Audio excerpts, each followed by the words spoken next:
design is not what I want to be doing. High key. I want to be on a beach somewhere, writing like scripts and making movies and watching movies and talking about. The only thing I know I can talk about from today till next year is movies. I can talk about filmmaking. I can talk about old Hollywood and old French movies and old Iranian movies. I know that nobody can out talk me when it comes to movies. And it really helped because when I started design, there was a lot of all that imposter syndrome and all that. I was going to say something, but I remember reading that we should not use that type of words. Yeah, so yeah, and all that stuff. Yeah, but movies really help because there's no imposter syndrome when it comes to filmmaking. Like that's the one thing I know. Like nobody can psych me out. The only person that knows more than me is probably like I don't even know because yeah. So that's like my space. But super cool to me. Hey y'all, good day. My name is Jeremiah Faranshaw, your host, as you know, and also a product designer and also a design tutor, right? I happen to teach design as well. I don't just happen to, I actually teach it. So well, in today's episode, I had a conversation with a product designer and I'll say a friend now. Yeah, if only one, you get.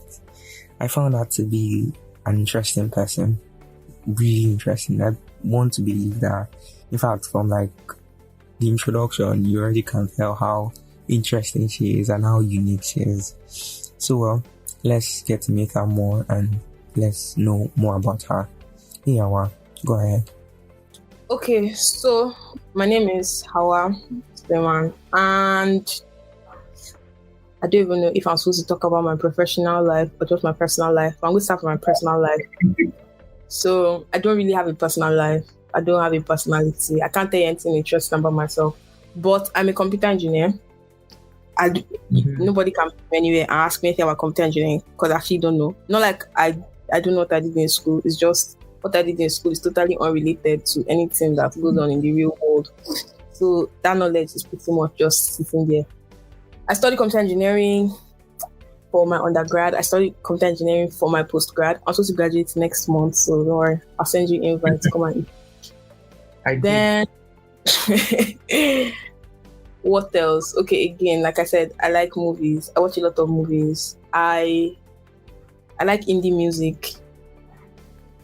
I like to do soft. Different. Sorry? That's new and different. Go ahead.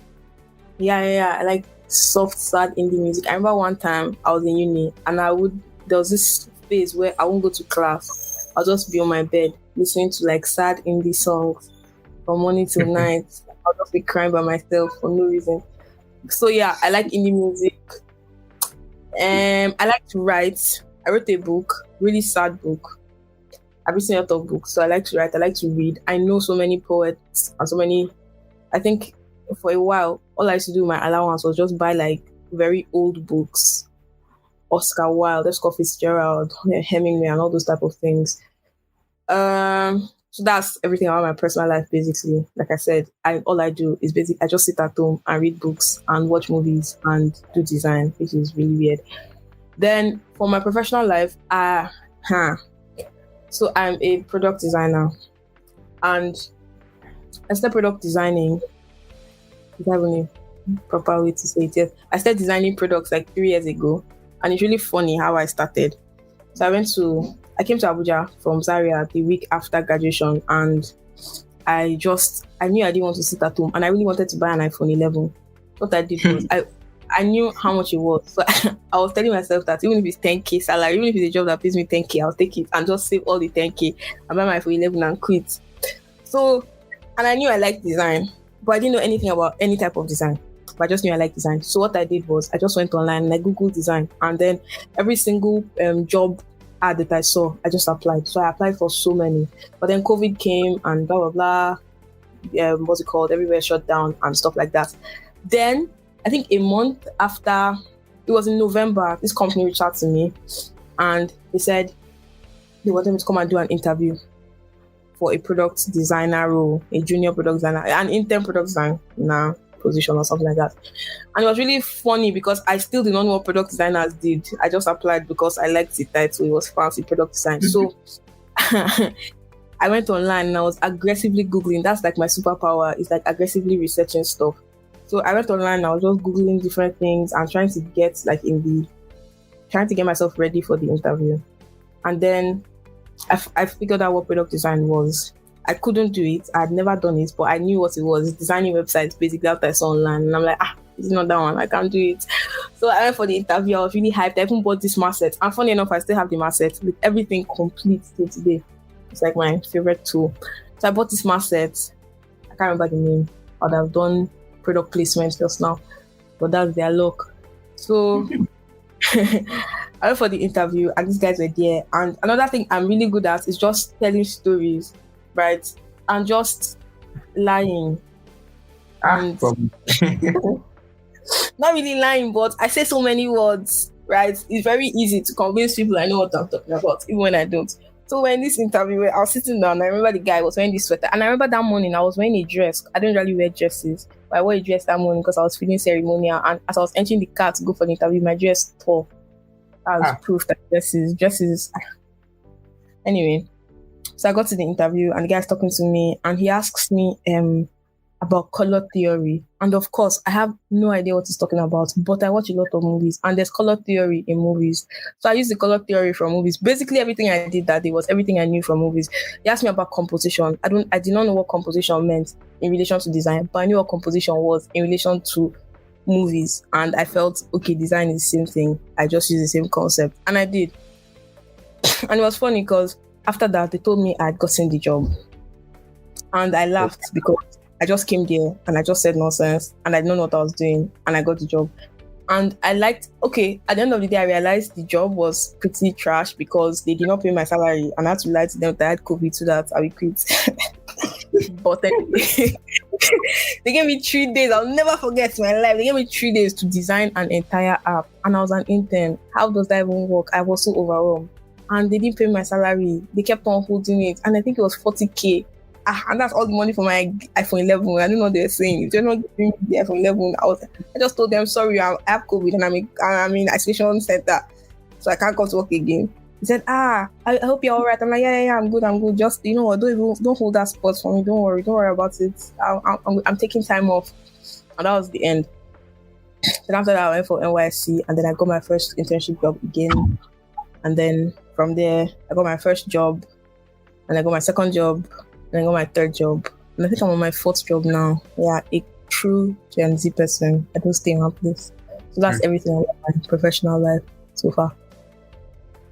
So the conversation is getting not too serious, but more interesting. Diving into career conversations, I asked Hauwa about building startups, basically, because I remember I saw something on her LinkedIn about her building a startup called Amufu Health. So I threw the question to Hauwa, and here's her response, and here's what she had to say. Yeah. So, okay. It's like this now. So, was it 2020 or 2021? So I like to build stuff. I've always been a builder. Before I started building digital products, before I even knew again what digital products were, I used to build a lot of stuff. I think I wrote it in my LinkedIn bio. I used to build a lot of stuff. My parents had this garage that they didn't really use. And my parents are not like normal parents in the sense that sometimes if we're in America, child services will come to go and carry me. Because I think on the 10th birthday, they got me a soldering iron. Because I asked for it, of course, because I like to build. But that was so dangerous. And then I had a hacksaw. And they gave me like free access to this hammer. And I can't remember how many times I hit my hand. And I was really small. Well, I built so many things. I remember my mother is a mechanical engineer. And I don't know, there was something powerful about watching her. And she used to tell us about how she was the only female in her class, mechanical engineering, ABU. And I thought it was really cool. And my mother liked to build stuff. So anytime I remember I take like little projects. There's this website I used to follow when I was like a teenager. When I was a child, because I wasn't even a teenager. I was like 10, 11. And I it's something DIY. I can't really remember. But they had all these mini projects, make your own video game, make your own this, make your own skateboard, make your own go-kart. I remember this time I got this really weird plan for a go-kart. And then I came to meet my mother. And again, my mother they were like my biggest supporters, my parents, because they used to finance all my crazy ideas. So I came and I said I want to build a go-kart. And my uncle is like, I can read your book. And I said, me, I want to meet you, Sha. With my mother. I said, I want to build a go-kart. And she's like, and I asked her one question because we had like our own thing. Anytime I come with a project, I ask her, do you think this is impossible or do you think it's really hard?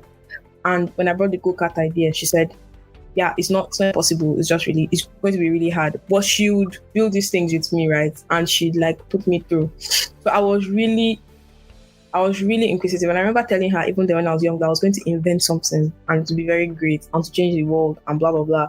I had all these grand dreams, and now I just sit in my sweatpants pressing computer. Anyway, so for Amoto Health, so after I left Zaria, I traveled. Blah, blah, blah. I came to Abuja, and then I started product design, and I figured, I can't remember what even got me into the world of startups. So I got this pitch deck. So I got this idea because again, I like soft life. I don't know if you can tell from my very soft voice, but I don't like this. So I came up with this idea for a company. I don't know if you know Eden Life. Yeah, I know Eden Life. So I didn't even know about Eden Life when I came up with this idea, but I wanted somebody. I just wanted to solve a personal problem, which is I don't like to stress myself. So I wanted somebody to come and take care of my cooking, my cleaning, my blah blah blah. And I got. I just did maybe 1 hour of research, and I saw Eden Life, and I'm like, oh, that's cool. Yeah, whatever. I don't really care. I'll take them down. So I didn't have any plan. I put together this pitch deck, and I submitted it to this VC. That's Fresh Tech Africa. I was feeling myself. And funny enough, Fresh Tech Africa reached out to me, and they said they want to have a meeting. And I'm like, Fresh Tech Africa, that's Odun. She's the CEO of Piggyvest and Eloho. And I'm like, I'm going to have a meeting. You see, and I know Fresh Tech Africa, they gave, I think somebody, I didn't even know, but I had a friend who was also in the startup world, and he told me, you know what, Fresh Tech Africa gives $25,000. And I'm like, Fresh Tech Africa will give me $25,000. I was already even planning what I was going to buy. See, I went home for Salah that holiday. My shoulders were reaching my ear. Nobody could listen. So I came back to Abuja, and it was time for the meeting with Eloho and Odun, and I was talking, they didn't say anything while I was presenting my very weird pitch deck filled with 90% lies because I did not do any research. It was just vibes, right? Straight up vibes. And then I finished presenting, I was feeling fly, and then they're like, no, I don't think that's it. And they kept on asking questions, asking me to crunch numbers that I had written, and I did not have any answer. And at some point, I just wanted to hang up, I wanted to cry, and just leave the call. And at the end of the call, they are like, yeah, that's cool, but we're not going to be investing. Thank you for your time.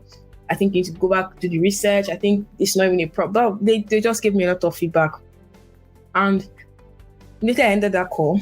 I called one of my friend, Ablakim, and I said, Ablakim, I don't really care what these people say. I'm actually going to build something else. It's just not going to be this. So I had a friend at the time. He sent me this flyer for JICA. I think JICA was doing, that's this Japanese International Cooperation Agency. They were giving out $8,000 grants to 5 startups.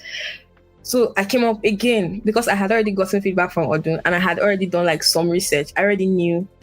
I had an in, right? I knew what to expect from this type of meeting because again, we're going to pitch. And what JICA was doing, they weren't looking for finished startups. They were looking for startups that they could take through this 3-month incubator program. So I came up with, I can't remember what made me pick sexual healthcare because that's what Amoto Health is. I really can't remember the details. I know why I picked healthcare, but I can't remember why it was specifically sexual healthcare. I think it was just because it was interesting and I was trying to look up who's trouble. Because it started off as a joke. So I applied to this JICA, and then they go back to me and they're like, okay, we want to interview you. And I'm like, I've done interviews before, nothing, no wala. And I did the interview and they picked me, right? So here I was, I think I was 21 at the time, and somebody was giving me $8,000 to build something. And it was really cool. I registered the company. I was feeling super fly at the time because at the time I was doing my NYC. I had a full-time job, and NYC was still paying me that they are 33K. So I was balling. I was straight up balling. Nobody could tell me anything. So that was essentially how I started Amoto Health. And then we went through the 3-month incubator program. I met a lot of cool people in the tech space, right? And I got a lot of mentors, and it was very insightful. And it was also really stressful because at the time I was doing that incubator program, I also had my full-time job. I also had my PPA work, and I had just started my master, so it was a lot. I felt like I was running mad. I think it was even this day I just came home and I sat in my car for like 1 hour and I couldn't even move. But it was all really cool. Eventually, I think Amotel doesn't function anymore right now. But yeah, I'm still building different things, and I think I'm going to be a builder forever. I love building a bit more than I love design. And I think that's one of the best things about being a product designer, is that you just get to build and you get to build and you get to move. Sorry, I know I rant a lot, but yeah. Omo, at this point, you and I can tell that building a startup is not easy. It comes with loads and loads and loads of challenges. Funny story is that we didn't plan to exactly talk about startups, but here we are talking about startups. So, here's more on Amotel Health. Well, okay, so I started it. I didn't even know how to. Okay, it's not running currently because I'm going to take all the blame, because again, it was my startup and everything was on me. But I had no idea how to run a startup. And yeah, it got really overwhelming because I was trying to do too much, right? I was trying to be fancy. I got this writer from, I think the person was in America, to write content for my blog, for some reason best known to me at the time. And I had to pay her in dollars. I actually did not even pay her eventually, because I didn't really like any of the stuff that she put out at the end of the day. But yeah, I was doing stuff like that. I was paying exorbitant amount of money to people, and eventually they weren't doing the work that they were supposed to do. And I couldn't even tell, because at the time I wasn't even technical, even a little bit. I didn't know how to code. I didn't even know how to write Hello World or anything. I didn't know what a div block was. So they were just telling me, yeah, we're pushing stuff to the repo, but the repo was empty all the while. And when I first started in school, I entered this competition, this now Startup 2.0 competition, and I won it. And I think I won about 200k. And I put that 200k in Amotel Health funds. But everything just sort of died. And again, because I didn't know how to run a startup, we started with, we started trying to build a mobile app instead of a web app. A lot of things that I would do differently now, right? So there were just too many mistakes. And I love that I made those mistakes. And moreover, I love that I made those mistakes with somebody else's money, because I could not have learned. I would not have done that myself, and I'd have felt really bad for my money. And I'm not saying that I squandered the money because it was my money. I'm just saying that if I had to learn the lessons, I'm glad I learned it with grant funding. So anyway, actually, when we got down to our last 500k, I'm like, nah, man, I have to rethink this. I want Amotel Health to work, and I really want to solve that problem. I fell in love with the problem, and I fell in love with the solution. And at some time, it really got really personal for me. But when we got down to our last 500k, I knew I had to do something else. So I got my friend, and I designed a web version of the app. And we built it out, and we had a few paying users. And I'm glad that we got to solve problems for those people. We had a few paying users, but at some point it wasn't worth it. And we got down to our last 200k, and I knew I couldn't really do anything like that. So I added, what did I even do with that 200k? I think I even spent it on a back end. It was just, at the end of the day, the whole 8k vanished, right? I remember even saying, you said what? You said plus 200,000 naira. 200,000 naira. That might use that 200,000 naira to buy shawarma. No for pay me like this. Can you imagine? No, because I had the 8k, and I actually cannot tell you what I did for myself. Like, I wasn't even selfish with it. The difference in if I spent it on like a Mac M1, I will even feel guilty. I will even tell you about the story. I'll delete it from my LinkedIn so that it will not be there, so that when they not come and hold my shirt. But I spent it trying to solve the problem, and I think that was the most heartbreaking part. But that was also the coolest thing, is that I was genuinely trying to solve the problem. And eventually I closed it down because Heroku was charging me 5k every month, and I did not just think it was worth it, especially since because I had to get rid of my developers because they weren't really doing stuff, and I was really alone and I just had to re-strategize and it was just too much. So I just shut everything down. But I started it up again as a different brand called Talk to August. And I can't really say what's going on with Talk to August now, proprietary stuff. But yeah, Talk to August is all right. Talk to August is all right. So what I'm still on the journey of solving that problem of sexual health care for Nigerians. That's all I can say. But mental health is dead and gone. R.I.P. Okay. Building a startup. It's not easy. It's not easy. Oh well. I want to believe that you and I can agree on that. No, I just want to believe. I know. It comes with its challenges, right? And the challenges are a lot, honestly. Yeah. So changing the scope of our conversation, shifting directions from startups to design-centric conversations. I basically asked Hauwa on her strategy to design. What's her process like? What does she do? How does she come about a design or a design solution? Yeah, listen to her. My process is pretty standard. It's pretty similar to everyone else's process. I remember the first time somebody asked me what my process was, I told them the truth and I told them I go on Google and I just look for people's designs and I copy it. And the person, I even see eventually got the job, but not after they gave me hell for why I said that. But I'm like, yeah, one Nigeria, that's pretty honest. I can tell you that, I researched and I do this and I do that, but that's not what you want to hear. Because even if I come into your company, you're not going to give me time to research. You're just going to tell me you want this design done by Friday. You honestly know that I cannot do any research between now and Friday. But anyway, that's not what anybody should do, obviously.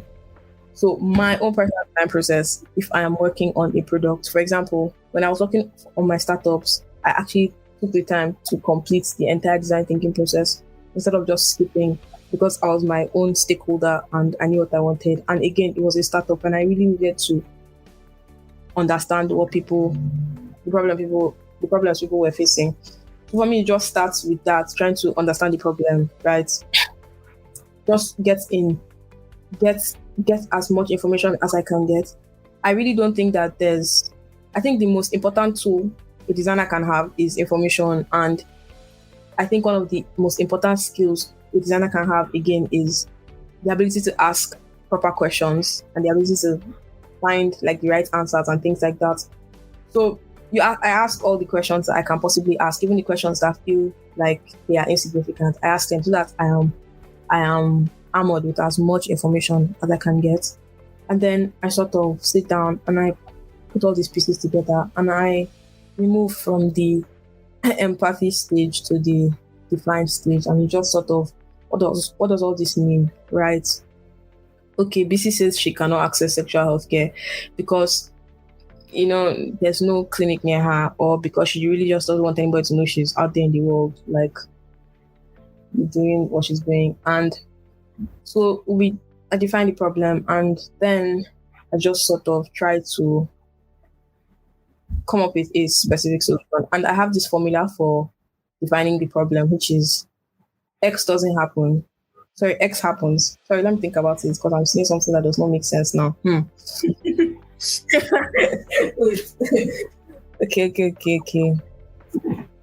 I can't remember it. Yeah. I'm trying to remember it. I think this happens. This is what's happening because of this, and this is what will happen if we can't solve the problem. Oh yeah, that is it. Okay, so this is what is happening. This is what is happening to, and this is what is causing it, and this is what happens if we don't solve the problem. And I try to say that in as little words as I can.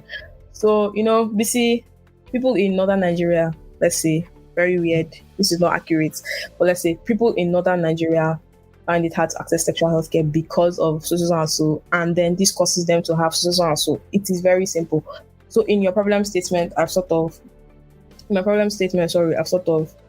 touched on the target audience, the problem they're facing, and what happens if you don't solve the problem. So anybody who's reading this sees like the immediate need to solve the problem, right? I know that, okay, if these people don't solve this problem, then they all get to live unsatisfactory lives. And then I decide, okay, is that my problem? Is it a big enough problem? Do I need to solve it? It's something that can be solved. And then I move on to the solution part. And for solutions, I think this was what I learned when I was doing that whole startup incubator thing. They taught us about mind mapping, and it's one of my favorite things to do. Because for me, it is a great way of getting in my own head and getting out of my own head. So for my mind maps, I usually define my solutions by tech enabled solutions and non-tech enabled solutions, because most of the time, again, product design is about solving problems. It's not about using technology to solve problems, right? So for example, I was talking to my cousin the other day and I said, okay, I have a problem. Is that I want hot coffee every morning.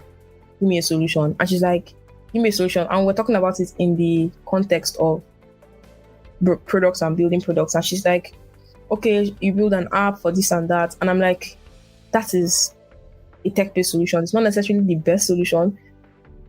A great solution would be for me to buy a coffee machine and get hot coffee. A great solution would be for me to boil water and buy Nescafe and just make hot coffee.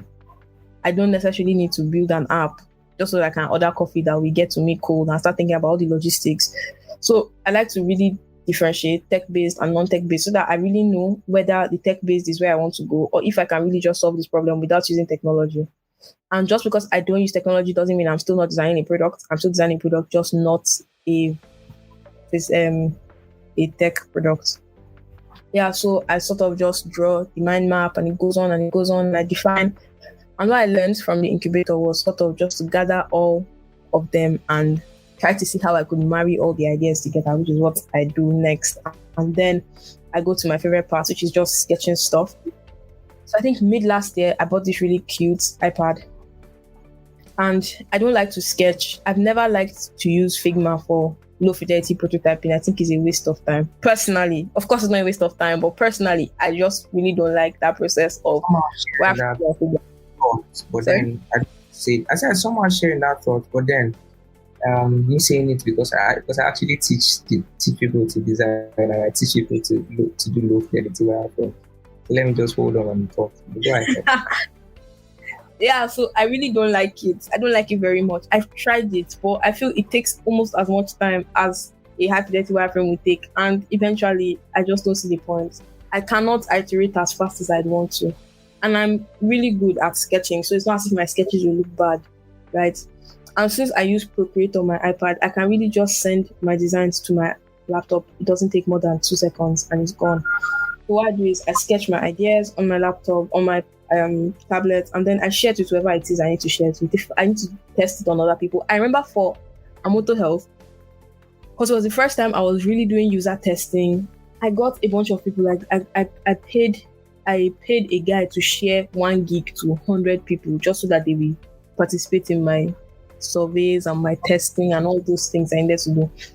And then I also went to coffee houses just to get people to see, and I was buying free coffee for people who were willing to try out the flow of the app, and I was like monitoring how they were using it and stuff like that.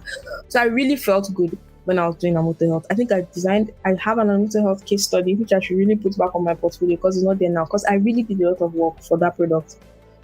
So after that, I just sort of moved things around, and Amoto Health was supposed to be grand. It was supposed to use AI and a bunch of other stuff, even before AI became all this ChatGPT, whatever that was seeing now. I really wanted to use AI back then.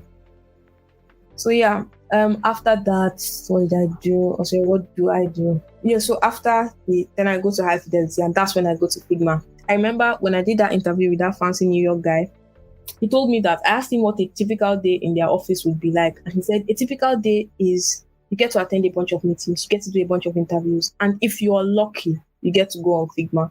And I use that, I use that his statement sometimes when I'm talking to people about product design. I'm like, if you're lucky, you get to design on Figma. Product design doesn't happen on Figma. That's not where it happens. It happens everywhere else. And then you just sort of translate it on Figma. I know UI UX design might happen on Figma. UI design perhaps happens on Figma, but product design doesn't. Product design is everywhere else, right? It's in every other thing. And every other thing is, if not more important than the Figma itself. Figma is just a tool for me to put a bunch of screens together, which will not work if I don't do any other thing, right? So, and I hop on Figma. That's like the second to the last thing I do, and I get the happy dirty wireframes, and then I share it with whoever it is I need to share it with again. And then we just sort of move. And one thing I've learned since last time I built a startup was now I'm sort of into the whole front-end web development. So it's easier for me to design. It's easier for me to be empathetic with the engineers when I'm designing. And it's easier for me as well to hold them to a higher standard. Because before I'll be like, make this button look like this. And they're like, Oga, I cannot. This is the best I can do. But now I know that it's not the best you can do. Oga, if you're not going to do it, move away. I will do it myself. Right? So I like that part. I like that no engineer can come and tell me again that they are pushing something to my repo. Because now I know what a repo is. That time, I know they tell me repo. Someone was like, they are speaking French. I'll just say, okay, because I don't want to look dumb. I don't want them to think I don't know what a repo is. But now if you tell me you have pushed something to my repo and I can't see it, I tell you, God, I don't understand what you're saying. So yeah, that's like my product design process. At this point, I didn't want the conversation to end. I've taken some time to listen to the podcast again, and I'm like, shit, what a fine human being this is. Oh well. So, Hauwa is not only a fine human being, right? She has fine designs, but let me buttress more on being a fine human being. She's a beautiful person with a great personality, yeah. I think that literally tells in her design. You can tell in the kind of design she turns out, yeah. So, I put a question to her asking her why her design's fine, and also what does she do, right? I mean, what's her secret recipe? What's the magic that she performs? What's the spell she uses? Okay, listen. They're so fun because they are a direct reflection of myself. I like that, honestly. Okay, but no, really. I don't really know what to tell you, or I don't really know what to say. It's one of those things where people see stuff and they see it in a particular way, and me, I'm just here trying to keep my head above water, and I don't really see all those things.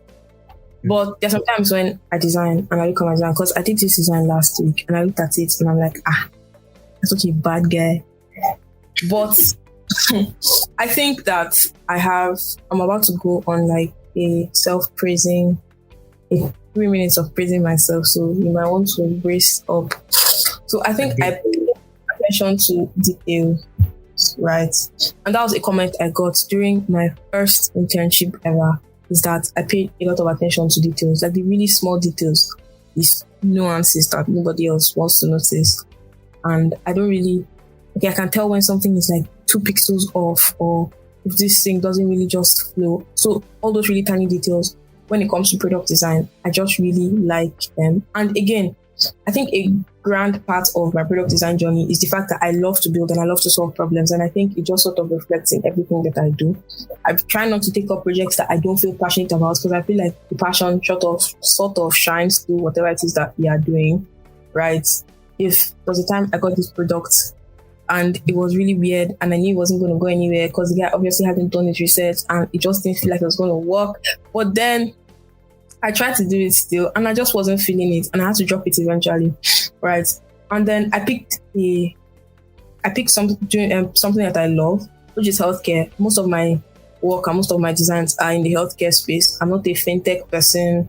I'm not there. I'm not going to put what they call that gradient on a button and put a screenshot of a dashboard and tell you I've done a landing page. I'm not in that space, right? But I really just like to do stuff that I like. So I think that's it. Okay, another Nigerian slang. At this point, we don't near the finish line. I'm literally trying to say that we are gradually approaching the end of the recording. So, furthermore on designs, furthermore on creating fine designs, I popped a question about sketching, yeah, and Kilowankwe. That's Yoruba. Forgive me. I'm not going to take this part out. Inspiration and sketching. Which one comes first? Does she go out to search for inspiration first before sketching, or she sketches before searching out for inspiration?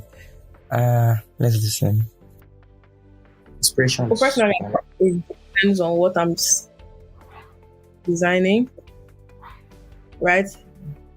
So there are some times when I actually have no idea what this is supposed to look like, and I've never seen anything like it before, and I actually need to search. I need to get, what's it called, inspiration. I need to see what other people have done, so that I can say, oh, okay, so this is what it typically looks like. But for most other things, I really like to just sketch and get a sense of where I want to put things and what information I'm trying to get down before I allow other people's idea of what they've done come and poison my own idea. Because eventually, that's what happens when we look for inspiration, quote unquote, is we just steal like a bunch of ideas from like 5 different places. If I steal 1% from 5 places, no one of them can come and tell me, you stole my designs, which is why I think design is pretty weird. So we just like sort of take from these places, and up till I'm still looking for, I don't know, I think that's how like 90% of the design, okay, let me not say 90% because people get dicey when you use wrong figures like that. But yeah, a large percentage of design work now is just taking a bunch of elements from different places and just using it, right? And I think that's fine. It's not, everybody cannot be cannot be a revolutionary designer, right? And if design itself, again, should it be revolutionary? I don't know. Design for me is making stuff work. And I feel that, so I can't remember the question. I've rambled on so long that I've asked in the first place. I asked which one comes first, sketching before ideas, or the other way around. And you mentioned that you try to get, it depends on the project, right? On what you're working on. That you try to first get them. You try to sketch before you allow other person's ideas to, using the word poison your idea, right? You don't want, you prefer to sketch first, then over time, you pick ideas, or you pick 1% of different ideas from different points in time. I that people pick. But I'm just saying that, like, isn't that how it works? Like, I get that everybody. I don't think, and that's like my own view on these things. And that's my view on almost everything in life, essentially, is that we're just sort of what they call it, repetitions or different versions of people and things that have come before, right? So I don't think that I can ever come to anybody, any designer right now, and meet them and say, oh, I need to design this product, especially like designers in Nigeria. And I say, design this product for me, and they come up with something that's so totally different that I've never seen before. It's probably just going to be something, a variation of something I've seen somewhere else, right?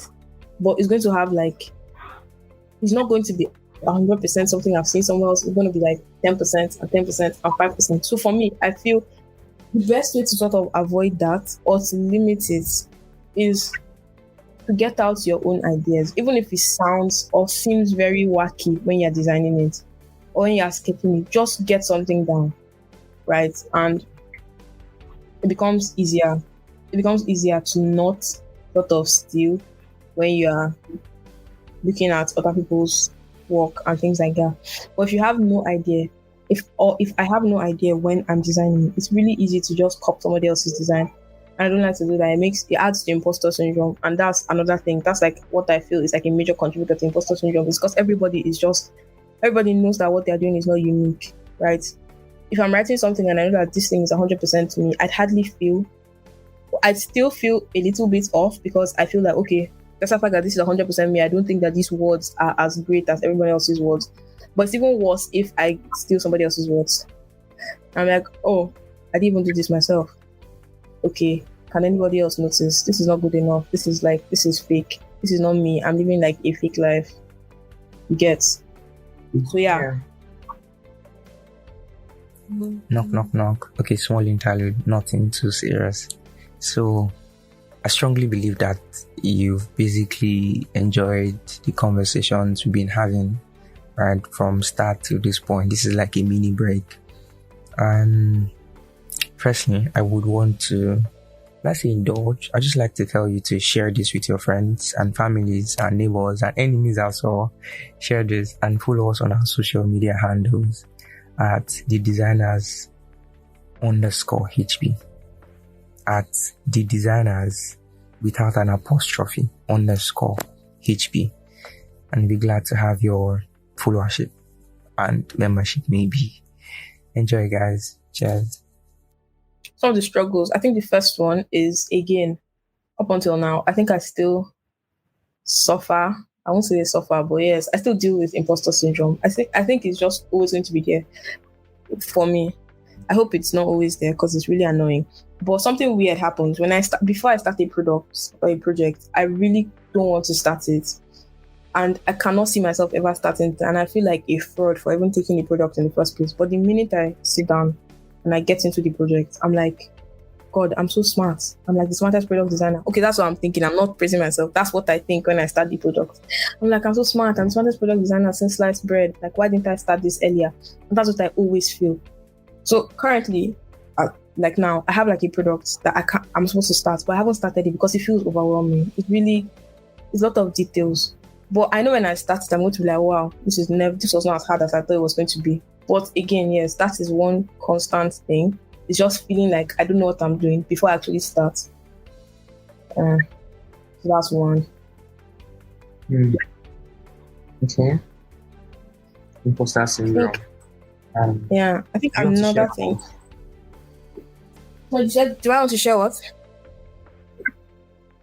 Others. Oh yeah. So another thing is, I feel like I don't, like you said, I feel like I don't design enough. For example, I've worked in like 5 different places, but in these 5 different places, I've worked on 5 different projects, right? So they don't design. I've never worked for like a design agency that designs multiple products for a client. So for my last office, I've been there 8 months. For where I currently work, I've been there 8 months, and I've been working on the same project for the 8 months. And in that time frame, I see other people posting a bunch of other stuff. And while quantity is not really what defines being a great product designer, right? I don't know. I still struggle to shake that. I remember I had this interview with this guy who was in New York at the time for this really cool job that I did not get, obviously, because thought I've gotten it. Nobody should talk to me anyhow. So it was. He told me about his work background, and he had worked in the same office for 15 years and he was doing pretty well. And I just wanted to be like him. I wanted to just stick to one great product and just work on it and not feel pressured to design 30,000 things before I feel great enough to call myself a product designer, right?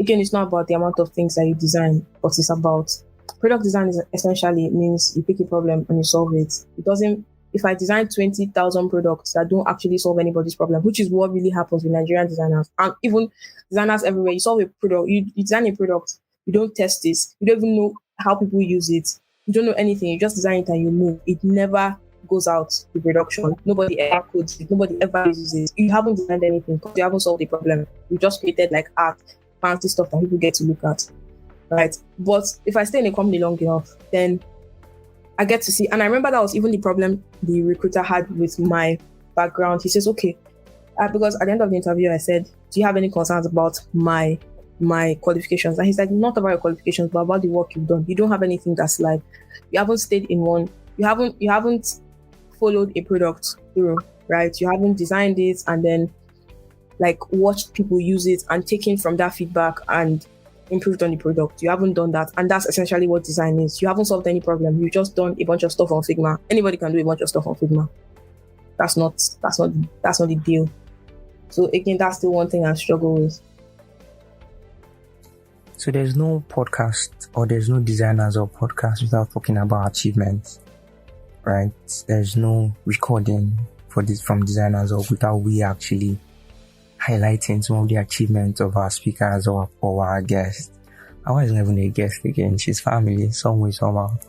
So at this point, Hauwa is basically sharing the things she calls, or she would say she has achieved over the time of her design career and her building career. One statement stuck out for me, I don't know, where she said she built something with someone else's money. I mean, oh, a very funny statement. I won't lie, a very funny one. But you have to listen to this part. You really do. One of my achievements.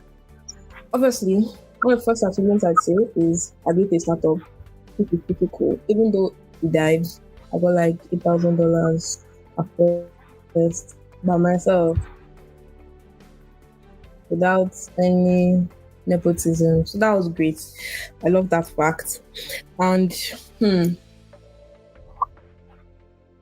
career sort of that I did not know anything about. I don't even think my parents still understand what I do. And I did that myself, which is pretty great. And I think I've done pretty well for myself in the sense that I don't think ever since I graduated, I've ever got one day without having a job. Or I've always been choosing and picking, because I think there was a time I got like 2 job offers and I had to turn them down because I'm a hot cake.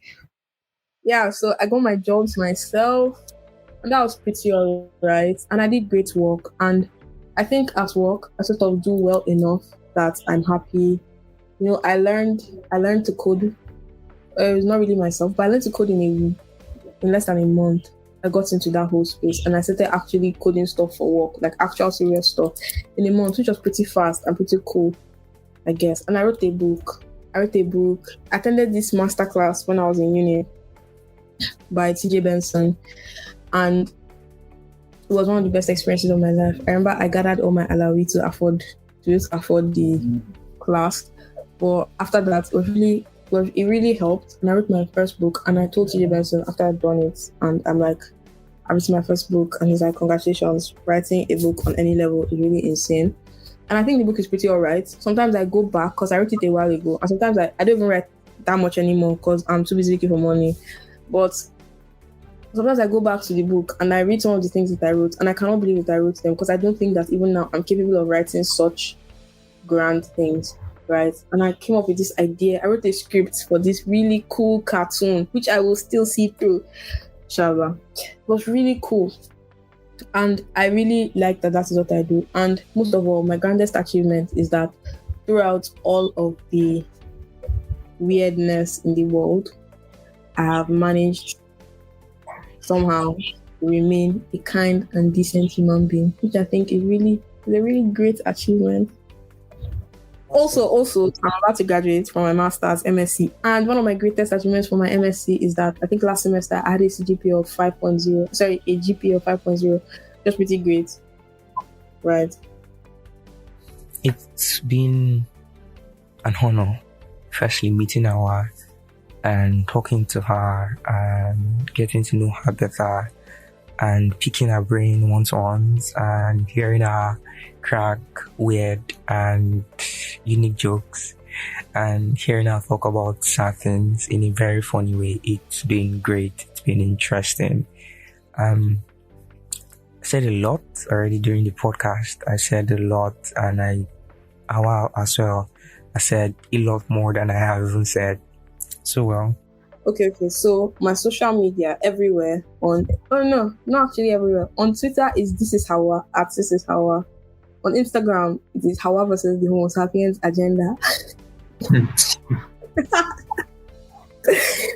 Yes, so that's everywhere. I don't do anything else, just Instagram. And if anybody's on Tumblr, which is where I just go to be depressed and stuff, my handle there is CH Yeah, I made my Tumblr account when I was 18, by the way. So you see a lot of weird stuff, like me fangirling over One Direction.